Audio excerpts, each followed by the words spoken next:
Jai Hind, student. I will teach you class 10th history print culture chapter.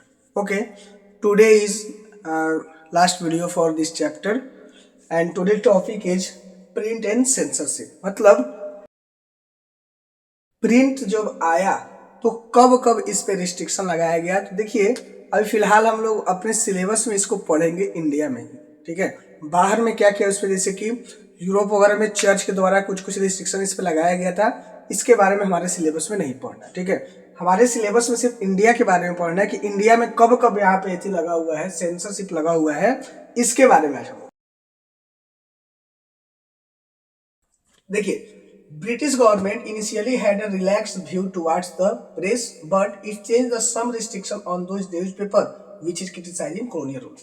शुरुआत में British government को paper से कोई दिक्कत नहीं था, ठीक है। ब्रिटिश गवर्नमेंट आराम से पेपर छप रहे ब्रिटिशर्स को कोई मतलब नहीं था इससे।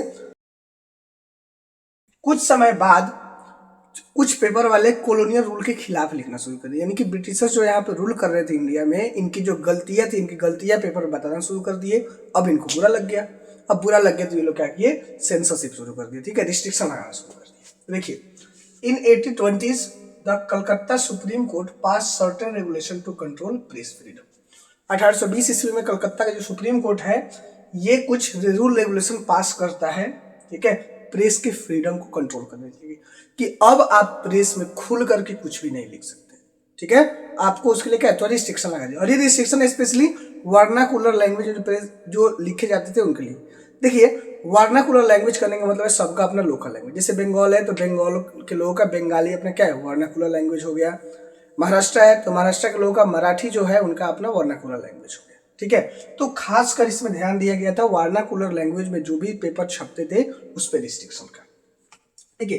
इन 1835 by the petition of editors governor general Bentinck agree to revise press law. अब एडिटर जो थे पिटीशन डालने लगे कोर्ट में, तब उस टाइम के गवर्नर जनरल थे बेंटिक, लॉर्ड बेंटिक, ठीक है। तो 1835 में लॉर्ड बेंटिक क्या किए कि थोड़ा सा रिवाइज करने की बात थी, ठीक है, थोड़ा सा हम क्या करेंगे उसमें सुधार कर देंगे, आप लोग को ज्यादा परेशानी नहीं होगा। देखिए after the revolt of 1857 the attitude of freedom of press change. लेकिन जैसे 1857 में रिवोल्ट हो गया, ठीक है, वैसे अंग्रेजों की नींद खुली कि नहीं, अब प्रेस में फ्रीडम नहीं देना है। अब अगर फ्रीडम देंगे तो लोग फिर से इकट्ठा होंगे और फिर से हमारे लिए परेशानियां बढ़ जाएगी, ठीक है।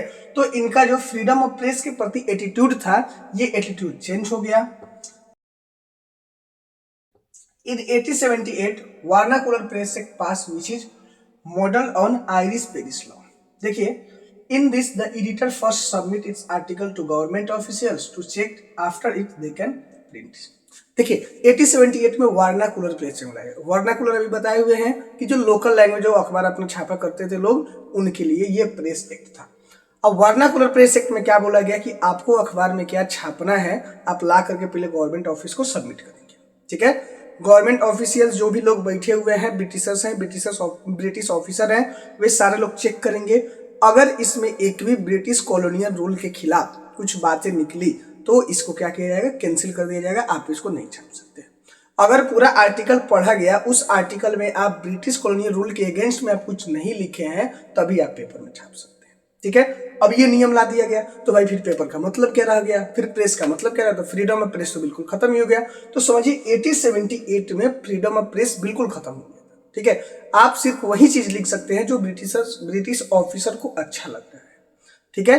तो अब जो लोग जो पेपर वाले ब्रिटिशर्स के मतलब गुणगान करते थे कि हाँ भाई बहुत अच्छा काम कर रही है, उनकी गलती को भी जो अच्छाई दिखाते थे, ठीक है, उनको क्या होता था कि मिलता था आर्टिकल लिखने को, उनका पेपर छपता था, उनको पैसे कमाते थे लोग, और जो लोग उनके अगेंस्ट में लिखते थे उनका अखबार क्या हुआ धीरे धीरे बंद होता चला गया। जैसे आज वही चीज हो रहा है, ठीक है, कि गवर्नमेंट कुछ भी काम कर रही है तो क्रिटिसाइज करने वाले लोग कम और उनका सपोर्ट करने वाले लोग बहुत ज्यादा है। तो उस टाइम में भी यही चीज चलता था, और आज भी समझिए तो लगभग प्रेस का वही हाल रह गया। पहले अंग्रेज लगाते थे रिस्ट्रिक्शन, आज कोई रिस्ट्रिक्शन भी नहीं है, तब भी प्रेस क्या है, सिर्फ गवर्नमेंट का गुणगान करने पर तुला हुआ है। हाँ भाई गवर्नमेंट जो कर रही है सब बहुत अच्छी कर रही है, ठीक है।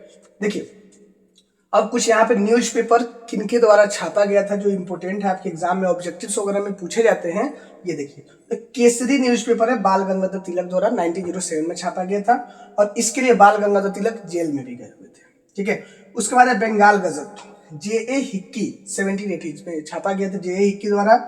मिराटुल अखबार ये राजा राम मोहन राय द्वारा छापा गया है, ठीक है।